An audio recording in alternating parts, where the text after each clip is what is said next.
someone who's very busy, na sobrang dalang lang talaga magkaroon ng physical activity, running lang talaga yung pinaka-best na kaya kong gawin. Tapos, akala ko pa na as long as you're wearing a running shoes, ay okay na. Pero alam nyo ba na hindi pala ganun? Kasi yung shoes na ginagamit ko, I thought normal lang na magkaroon ng kirot sa paa, yung may bigat sa talampakan.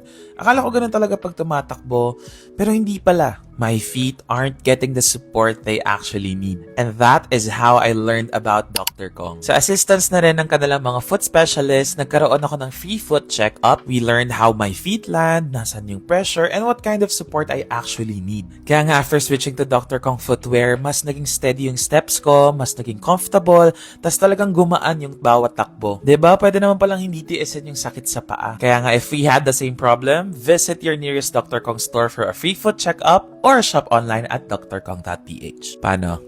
Kita kits?